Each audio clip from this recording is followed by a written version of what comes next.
Hiya, folks. Sandro here with more cartoon news and shenanigans. And if you would like more cartoon news and shenanigans, please subscribe to the channel. Trying to get 1,000 subs by the end of the year. We got 2 months left. 2 solid months. We can do it. Just a quick overview, as I've shown. I'm currently at 148, so that's pretty cool. I'm about to hit 150. Thank you for everyone who's been subscribing. And watch hours, guys. The watch hours have been crazy. Thank you for all who have been watching my videos. But let's jump right into this one. Let's not dwell on the subscribers. But if you did subscribe right now, thank you very much. So we're here on cartoonbrew.com. We got a article by the guy with the coolest name, Alex Dudok DeWitt. And what are we looking at? 2 Asian features are now competing to top the global animation box office in 2020. Crazy shit, right, guys? So this is Demon Slayer. I don't know what that is, but we're gonna read about it.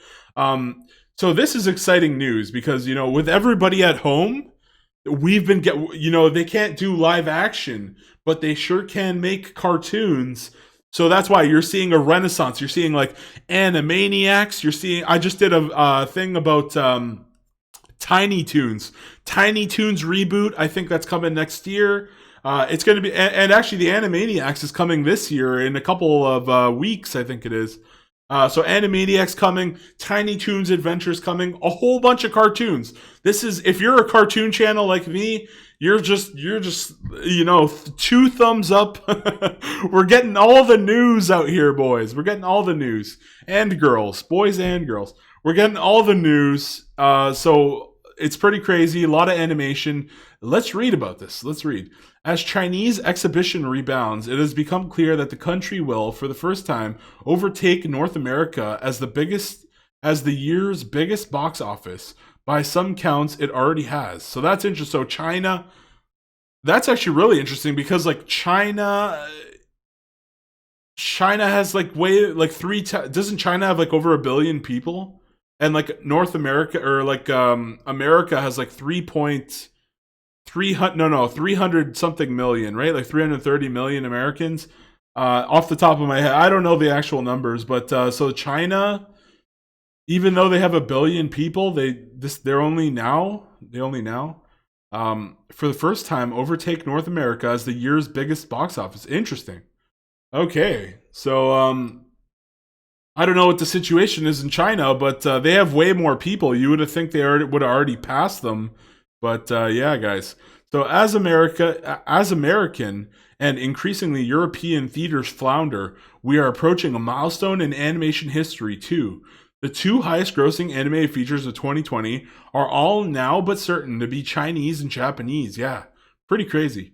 Demon Slayer, which is, I think, I watched a lot of anime in my days. I would definitely recommend Demon Slayer over whatever this is here.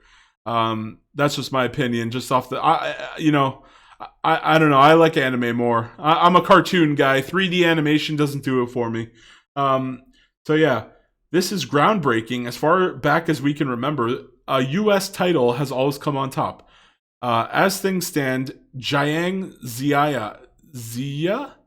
How do you pronounce that? Good lord. Jiang Ziya is topping the year's global animation box office with a total gross of 236.1 million USD, according to Ent Group.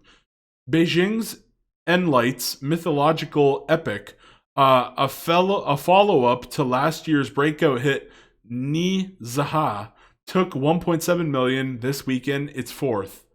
Interesting.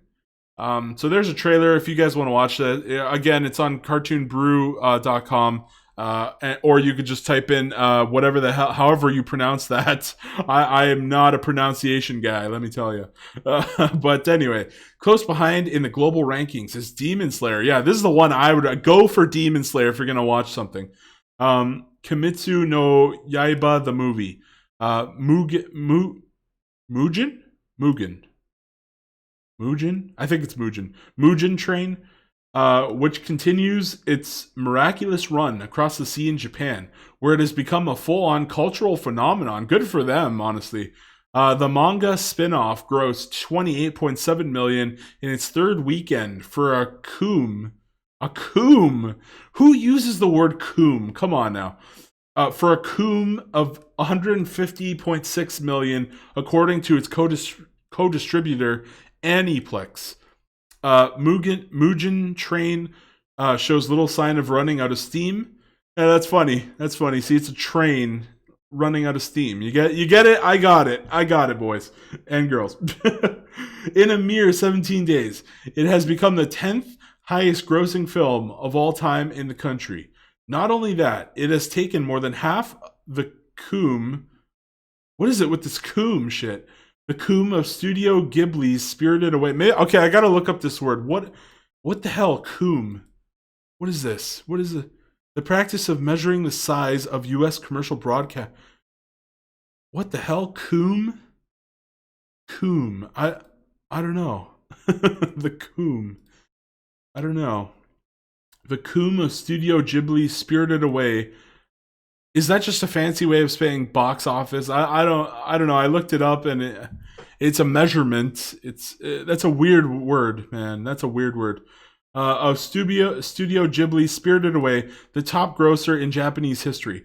The film is also doing well for IMAX, earning 1.84 million from 38 screens this weekend, a drop of only 11% from last weekend. That is a weird looking dude right there.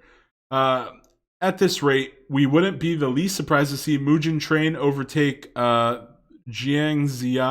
In any case, both films have outstripped the top-grossing U.S. animated film of the year, Pixar's Onward. That was the top. Oh man, I saw that movie. I did not like it. I talked about it a couple times. Basically, I lost my father when I was really young. I thought this was going to be a really touching story. I sometimes I remember after my dad passed away, I was kind of like. I would dream, and I would sometimes dream, like, what if I had, like, one more day to talk to him again? And, 15 years have actually passed since my dad died. And whenever you go to the cemetery, you're just thinking, like, you talk to the cemetery, you say some words, you tell your dad how things are going, or that's what I do. And, you sometimes imagine, what if he could respond? So when I heard about Pixar's Onward, I was kind of like, it's kind of like this could be a really touching thing here. And it wasn't. They don't even show the conversation with the father. It ends up being a twist where it's like, you don't really need to talk to your father because you think about the people in your life right now. Talk to your own brother. That was kind of the message. It didn't resonate with me. I was hoping it would resonate in I thought it was going to be a classic Pixar tale. It didn't deliver. That's my opinion. If you guys, let me know your thoughts on Onward. You let me know your thoughts on Onward, because I didn't like it. Like I said, it could have been a lot more touching. It could have been a lot better handled, but it wasn't. Also, 1 million moms, a Facebook group, boycotted it because of the there was like a cyclops who was a lesbian, and she mentions how her girlfriend would love something, or like, they do a throwaway line that they could easily edit out for the China or the Middle East box office. You guys know how it goes. So yeah, this Pixar's Onward, it just seems like it was hated all across the board. But you let me know your thoughts on it. Which was released theatrically in the U.S. on March 6th and has grossed 141.3 million. The pandemic stopped the film's run in its tracks. Yeah, and I heard it was a bit of a flop too, from what I understand. So here's Demon Slayer. That must be the main character there. Again, I haven't seen this, but I got to get around to it eventually. Most of the year's other tentpoles have either been sent to streaming or delayed to next year, with only DreamWorks' The Croods 2. Now, surprisingly, I actually like The Croods. I thought it was pretty good. Not like the best rating. I would give it like a 6 or a 7, but I thought it was pretty good. What the heck? I actually thought it was going to be shit, but it turned out to be pretty decent. So The Croods 2, I think I would watch The Croods 2. Still set for a November 25 theatrical release, and Sony's Connected. I've never even heard of that movie. Due out later in 2020 in some form. In these circumstances, it's highly unlikely that either will catch up on the Asian duo. This weekend saw a strong start for another anime film in China, Digimon. No way, Digimon! Digimon! I love that. Oh my god, even all these years later, Digimon still coming out of the fucking woodwork. Oh, I love it. I love Digimon Adventure, Last Evolution, Kazuna. Oh, that's amazing. Digimon, back when in the schoolyard, there were a bunch of kids who were on Team Pokemon and Team Digimon. This takes me way back to the 90s, of course, the late 90s. All the kids in the schoolyard, it was, there were certain, you like this or you like that kind of thing. And a lot of people were Team Pokemon. I was actually Team Pokemon, but a lot of people were Team Digimon. But turns out I watched the Digimon anime. I fell in love with Digimon also. I still think I like Pokemon like a little bit better, but I love Digimon and Pokemon, and it brings me some joy to see that like Digimon is bringing in the dough in the box office. That just brings a smile to my face. So it took 9.6 million in its opening weekend, coming second behind the Chinese-produced Korean war drama Sacrifice. In North America, Jiang Zia received a limited theatrical release on October 1st. Mugen Train is due to be released early next year by Funimation and Aniplex of America. Digimon Adventure is currently available on digital rental and purchase, Blu-ray and DVD. So that's that. And of course, I think I just wanted to briefly touch on like AMC dead. Let's see here. No, hold on. AMC theaters bankrupt. So this is, speaking of China having a good box office, we're seeing here October 20th. That was actually my mom's birthday. A lot of birthdays. AMC warns bankruptcy is on the table as cash runs low. So I'm not going to read this. I'm not going to read this article. But yeah, I just want you guys to be aware. China owns, I believe, 50% of AMC. 2 days ago, AMC's revenue plummets by more than 90% as theaters remain empty. So holy shit, guys. So theaters on the verge of collapse. While animated shows are cleaning up the cash.